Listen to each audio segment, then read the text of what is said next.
प्यारे बच्चों, हिंदी की व्याकरण कक्षा में आपका एक बार फिर से स्वागत है।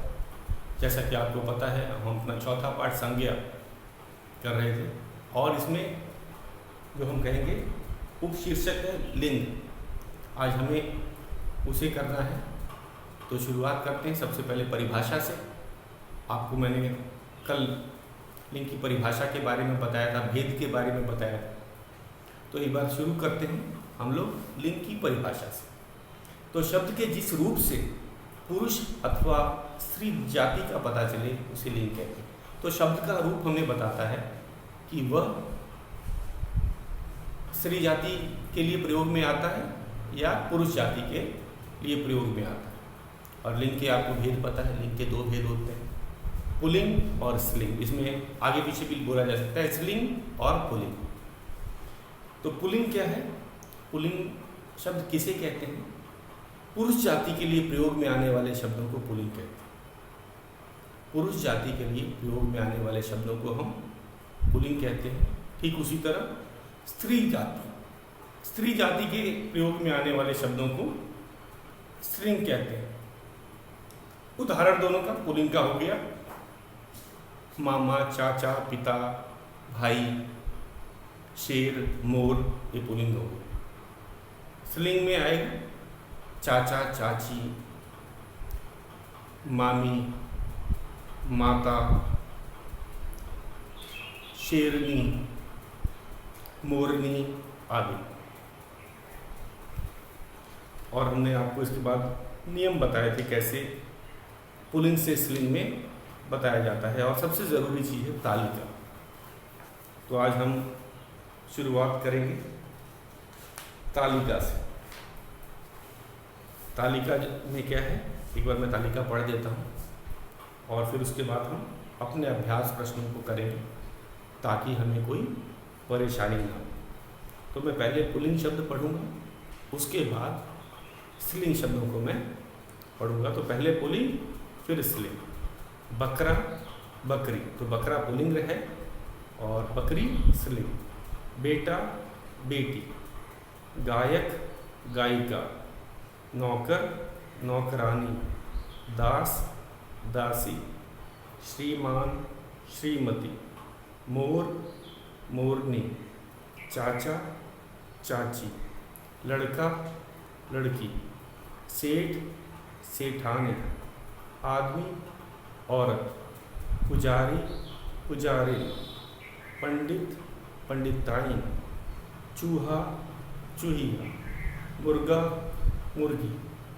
ताऊ, ताई, शिष्य, शिष्या, नर्तक, नर्तकी, शेर, शेरनी, माली, मालिन, धोबी, धोबिन, बंदर, बंदरिया, भाई, बहन, ग्वाला, ग्वालिन।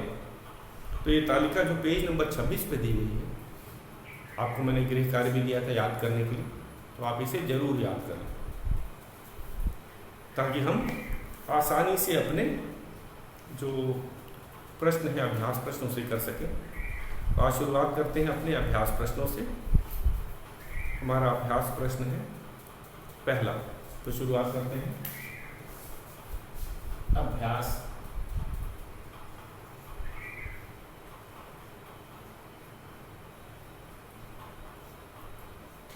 ये उपशीर्षक लिंग का था। उपशीर्षक जो था वो लिंग का था। पहला प्रश्न है,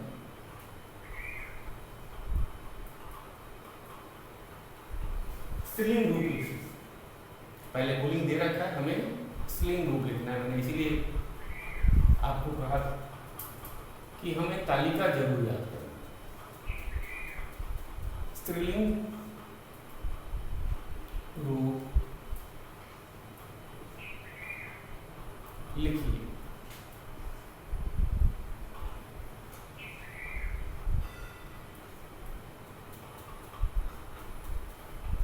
सेठ,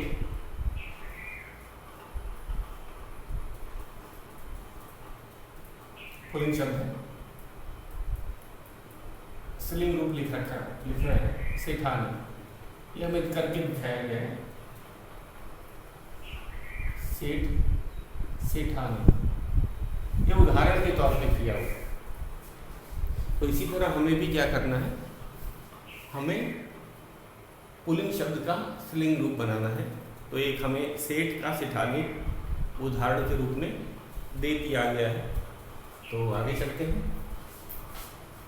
शिक्षक,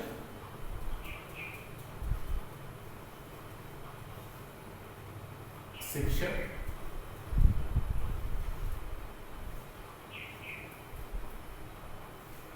उसके बाद है राजा,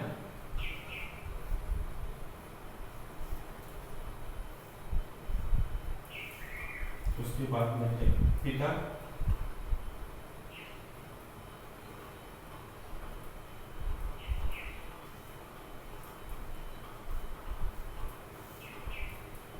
फिर है कुत्ता,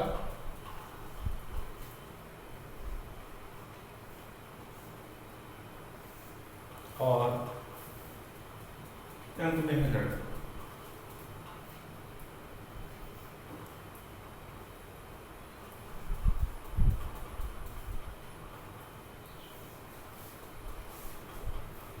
तो शुरुआत करते हैं सबसे पहले। शिक्षक, शिक्षक का शिक्षिका होता है, शिक्षिका, शिक्षक, शिक्षिका। राजा का रानी होता है,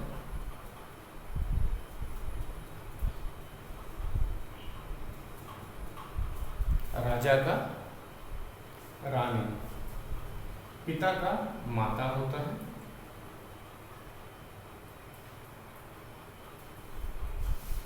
कुत्ता का कुतिया होता है,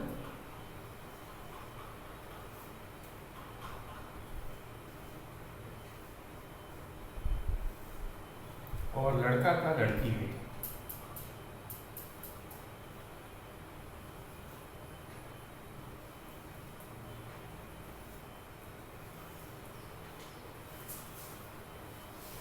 तो एक बार फिर से इसे दोहरा देते हैं, आप इसे नोट करेंगे। पेंसिल से नोट करना है, अपने हिंदी व्याकरण बुक में जगह बना हुआ।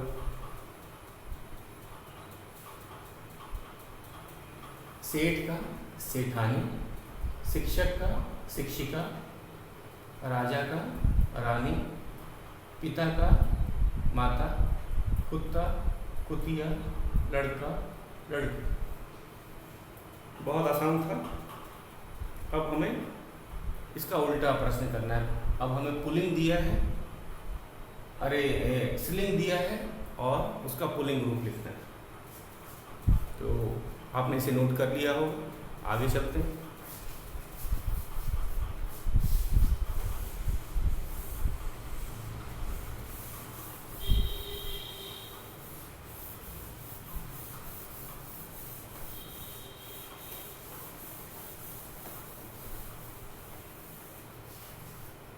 अगला है हमारा दूसरा क्वेश्चन। पुल्लिंग रूप लिखिए। पुल्लिंग रूप लिखना है मतलब स्त्रीलिंग रूप दे रखा है। पुल्लिंग रूप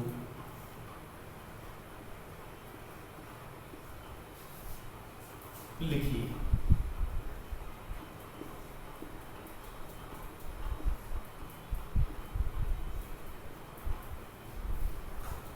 बकरी,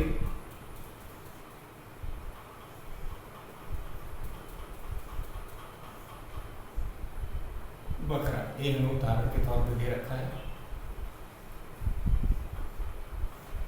तो बकरी होते हैं स्त्रीलिंग रूप, बकरा होता है पुल्लिंग रूप। तो हमें स्त्रीलिंग रूप दे रखा है, हम उसका पुल्लिंग रूप लिखेंगे। बकरी का बकरा। अब हमें कौन कौन से शब्द दिए गए उसमें देख लेते हैं। गाय का,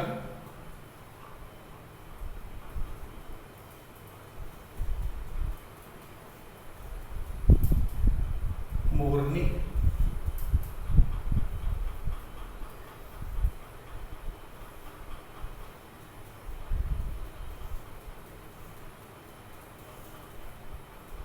बेटी,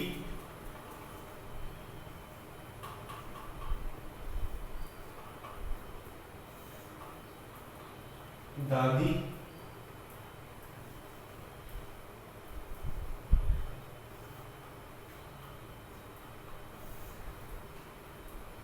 नौकरानी,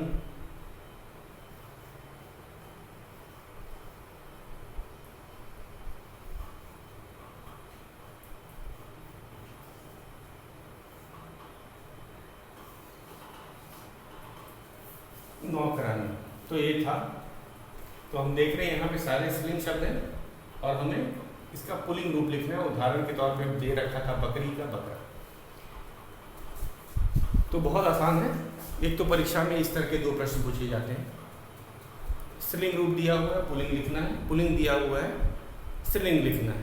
तो इसीलिए हमने तालिका याद की थी कि हम इस प्रकार के किसी भी तरह के जो प्रश्न हैं उसको आसानी से कर सकें। तो शुरुआत करते हैं। गायिका, जो लड़की, गायिका किसके लिए आता है? स्त्रीलिंग शब्द है, लड़की या महिला के लिए आता है जो गाना गाता है, चाहे वो लड़की हो चाहे महिला। गायिका का होता है गायक, गायक। गायिका स्त्रीलिंग, गायक पुल्लिंग। मोरनी, मोरनी का होता है मोर, मोरनी स्त्रीलिंग है, मोर पुल्लिंग शब्द है। बेटी का बेटा, बहुत आसान है।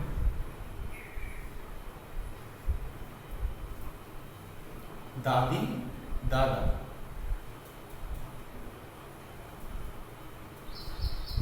नौकरानी का होता है नौकर,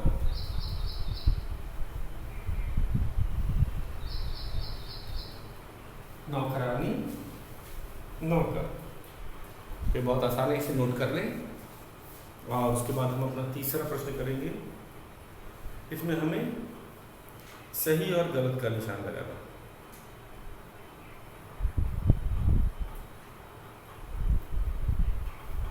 ये भी बहुत आसान है। इसमें हमें देखना है कि सही लिंग का प्रयोग किया गया है कि नहीं किया गया। तो शुरुआत करते हैं, इसको मिटा दो। तीसरे प्रश्न पे चलते हैं। आपने नोट कर लिया होगा।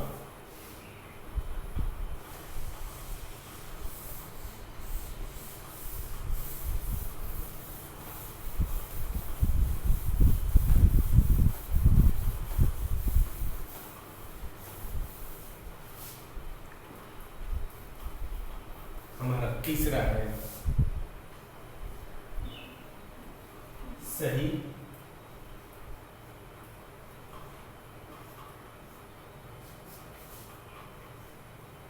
तथा गलत।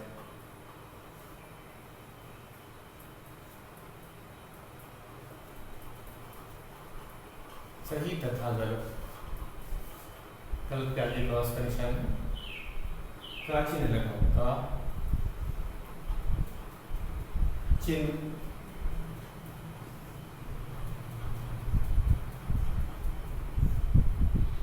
लगा।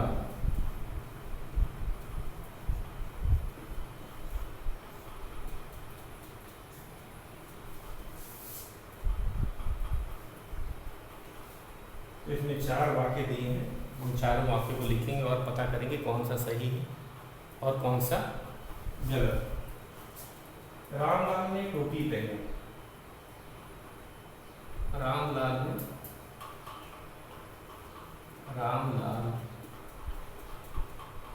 ने टोपी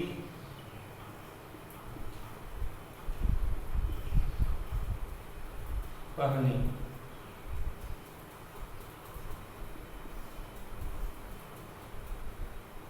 दे रखा है। इसमें जो रामलाल शब्द है वो स्त्रीलिंग है। क्या दे रखा है? स्त्रीलिंग है, बता रखा है। तो ये तो गलत है। रामलाल जो है, रामलाल तो पुल्लिंग है। तो इस कारण से अगर देखा जाए तो ये वाक्य गलत है। रेखांकित जो शब्द है रामलाल, किसी पुरुष का नाम लगता है, तो इसीलिए ये गलत है। हम इसके आगे क्रॉस का निशान या गलत का निशान लगाएंगे। अगला है दूसरा वाक्य है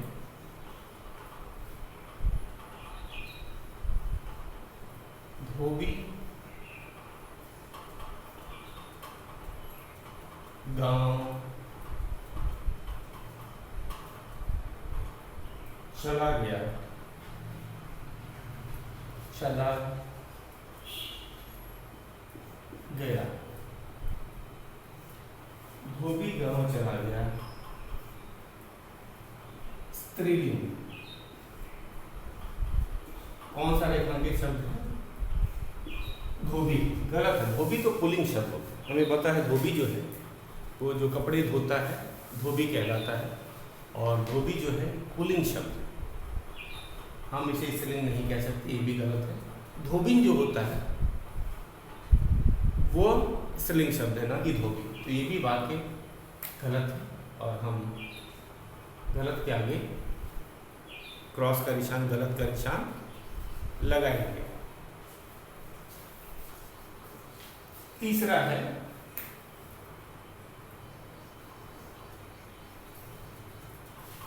पिताजी सो रहे हैं।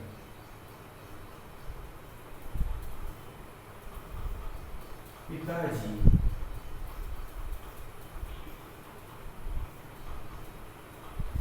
सो रहे हैं, सो रहे हैं।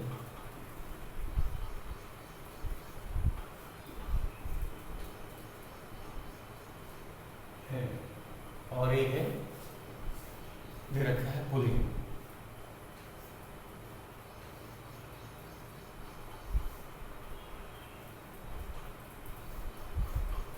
पिताजी रेखांकित शब्द क्या है? पिताजी। ये सही है, पिता तो पुल्लिंग ही होते हैं, ये हमें पता है। पिताजी सो रहे हैं तो पिताजी पुल्लिंग शब्द है, और यहाँ पे लिखा भी गया है पुल्लिंग, मतलब ये वाक्य एकदम सही। तो हम इधर सही का निशान लगा देते हैं। एक और है किताब मेज पर रखी,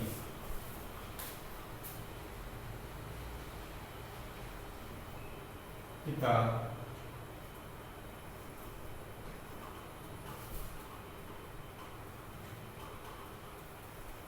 इसको रेखांकित किया है, मेज पर, मेज पर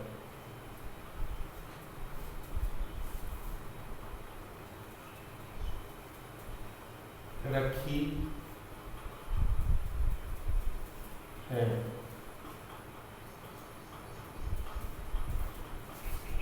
पुल्लिंग।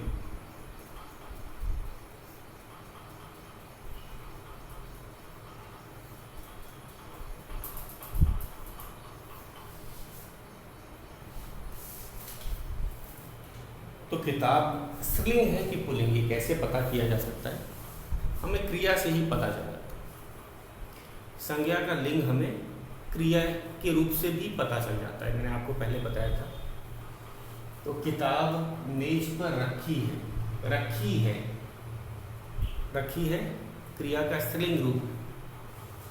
तो इससे भी एक हमें अंदाजा मिल जाता है कि किताब क्या होगी, किताब स्त्रीलिंग होगी, क्योंकि यहाँ से हमें पता चला तो क्रिया का जो रूप है वो स्त्रीलिंग लिखा गया है, तो ये भी स्त्रीलिंग होती है। तो किताब क्या होती है? स्त्रीलिंग। और यहाँ पे क्या लिखा है? पुल्लिंग। ये क्या है? किताब मेज पर रखी है, ये पुल्लिंग नहीं, पुल्लिंग गलत है, ये होना चाहिए था स्त्रीलिंग। तो हमने इसके आगे गलत का निशान लगाया। एक बार फिर से इन सबको दोहरा लेते हैं, बहुत आसान है। तो हमारा ये तीसरा प्रश्न था क्या? हमें सही और गलत का निशान लगाना था। हमें 4 वाक्य दे रखे गए थे, और जो रेखांकित शब्द है उसका लिंग का पहचान करना। तो इसमें हमें क्या करना है? जो रेखांकित शब्द है, जैसे इसमें रामलाल, धोबी, पिताजी, किताब, और इनके जो लिंग दे रखे थे वो सही है कि गलत? सही होता तो सही का निशान लगाते, गलत होता तो गलत का निशान लगाते। तो पहला वाक्य हम लोग लिखते हैं, रामलाल ने टोपी पहनी। तो रामलाल क्या है? किसी पुरुष का नाम। तो ये पुलिंग होना था, स्त्रीलिंग के कारण इसलिए हमने इसे गलत लिखा। अगर स्त्रीलिंग लिखा है धोबी गांव चला गया, धोबी जो शब्द होता है ये पुलिंग होता है, अभी हमने पढ़ा भी था तालिका में, तो ये गलत है, स्त्रीलिंग नहीं बोलेंगे धोबी को, धोबी स्त्रीलिंग शब्द होता है, इसलिए हमने यहाँ पे गलत का निशान लगाया। धोबी गांव चला गया, धोबी स्त्रीलिंग शब्द नहीं होता। पिताजी सो रहे हैं पुलिंग, तो सही है, पिताजी पुलिंग शब्द है, इस कारण हमने सही का निशान लगाया। किताब मेज पर रखी है, किताब जो है वह स्त्रीलिंग शब्द होती है, यहाँ पुलिंग लिखा था इसलिए हमने इसको गलत का निशान लगाया। अब चलते हैं अपने चौथे प्रश्न पे। चौथा भी बहुत आसान है। इसमें जो रेखांकित जो शब्द है उसका लिंग बदलकर हमें पूरा पुनः लिखना है दोबारा। ये बहुत आसान शब्द है, इसको हम लोग करते हैं। चौथा है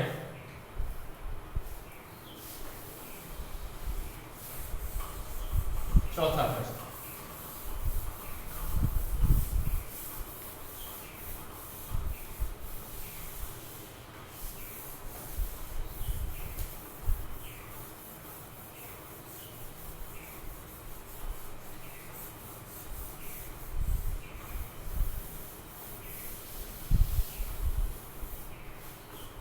तो चौथा है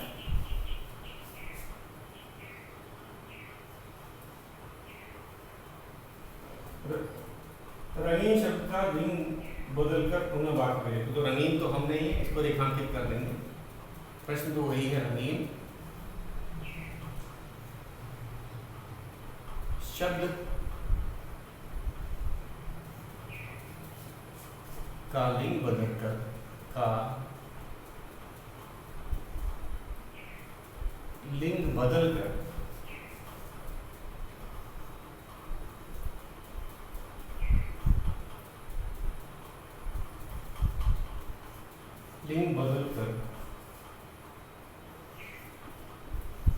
वाक्य पुनः, पुनः मतलब दोबारा, पुनः लिखो।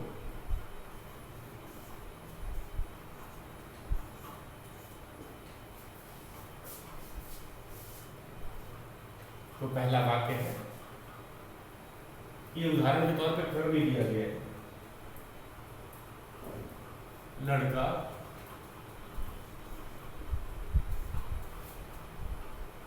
खेल रहा है।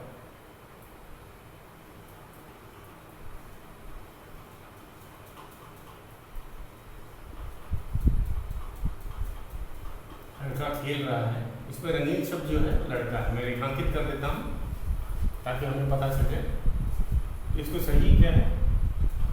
इसका लिंग बदलना है और वाक्य को फिर दोबारा लिखना है, क्योंकि इसमें क्रिया में भी बदलाव आ जाता है। मैंने आपको बताया था कि जब हम किसी वाक्य का अगर लिंग बदलते हैं तो उसका जो क्रिया भी होती है वो क्रिया का रूप भी बदल जाता है, क्रिया का रूप स्त्रीलिंग हो जाता है। जैसे अभी हम लड़का खेल रहा है, तो जब अगर लड़की लिखेंगे तो खेल रही है, तो क्रिया का रूप भी स्त्रीलिंग हो जाता है, बदल जाता है। तो इसमें एक खुद हमें कर दिया गया है, लड़की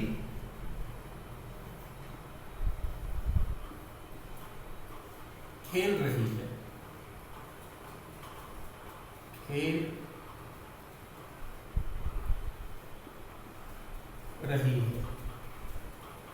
तो ये उदाहरण के तौर पे पहले ही कर दिया है, इसलिए तो हमने देखा रहा है, रही है, तो रहा रही में बदल गया। अब चलते हैं अपना दूसरा, इसे खुद करना है हमें। बकरा घास खा रहा है।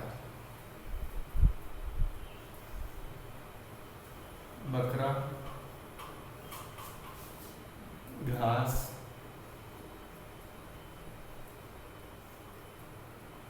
खा रहा है, खा रहा है। रेखांकित शब्द था बकरा, रंगीन शब्द था हम कहेंगे वो क्या है, बकरा। तो इसका बकरा का लिंग बदलना है और वाक्य में भी क्रिया में भी स्त्रीलिंग रूप भी लिखना है, तो लिखेंगे बकरी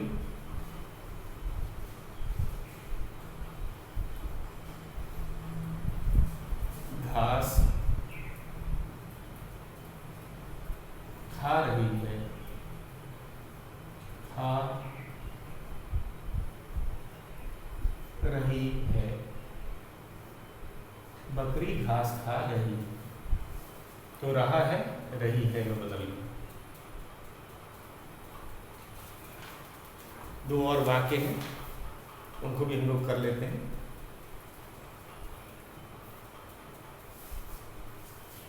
तो मैं इसे मिटा देता हूँ, फिर से एक बार देख लेते हैं इसको, क्योंकि मैं मिटा करके बाकी के दो वाक्य लिखता हूँ। तो रंगीन शब्द का लिंग बदलकर वाक्य पुनः रखो। रंगीन की जगह मैंने रेखांकित कर दिया कि हमें पता चले। लड़का खेल रहा है, लड़की खेल रही है, तो हमने क्या देखा कि जो लिंग बदलने पे क्रिया का भी रूप बदल जाता है, रहा रही में बदल गया, तो इसलिए हमें इस वाक्य को दोबारा लिखना पड़ रहा है। तो आगे चलते हैं तीसरा और चौथा वाक्य का। तो हमारा तीसरा और चौथा वाक्य, तीसरा और चौथा। तीसरा है माली फूल चुन रहा है, माली फूल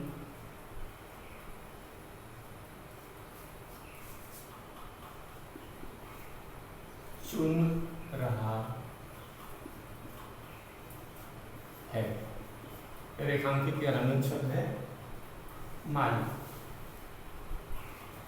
तो हम लिखेंगे माली का मालिन, मालिन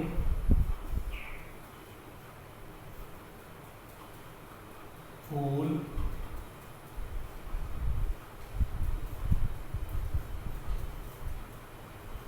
चुन रही है। क्रिया का रूप बदल गया, यहाँ रहा था यहाँ रही हो गया। तो यही इसी को हमें ध्यान देना है, और इसको मैं पूरा रेखांकित करता हूँ क्योंकि वाक्य हमने दोबारा लिखा है। चौथे पे आ जाते हैं, एक बार फिर से समझ लीजिए। इसमें करना क्या था, हमें जो रंगीन शब्द या रेखांकित शब्द है उसका लिंग बदल देना था और वाक्य को दोबारा लिखना था। वाक्य क्यों हम दोबारा लिख रहे हैं, क्योंकि क्रिया का रूप लिंग के अनुसार बदल जाता है, वह इसीलिए हमें वाक्य दोबारा लिखना पड़ता है। हमारा चौथा वाक्य है, चौथा और अंतिम वाक्य है नौकर, नौकर सब्जी, नौकर सब्जी ला रहा है, ला रहा है। रेखांकित वाक्य क्या है, नौकर, नौकर सब्जी ला रहा है। हमें लिंग किसका बदलना है, नौकर का। जैसे इसमें माली का हमने लिंग बदला था, तो क्या करेंगे, किसका लिंग बदलेंगे हम, नौकर का। नौकर का क्या होता है, नौकरानी। तो लिखते हैं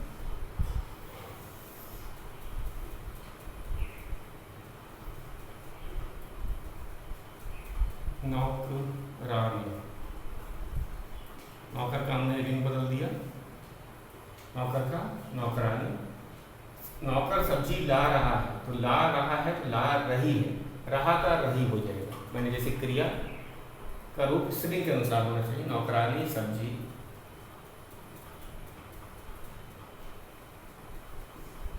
नौकरानी सब्जी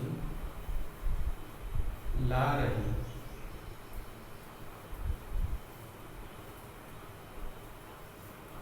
है, पूर्ण किया। तो ये चौथा प्रश्न भी बहुत आसान था।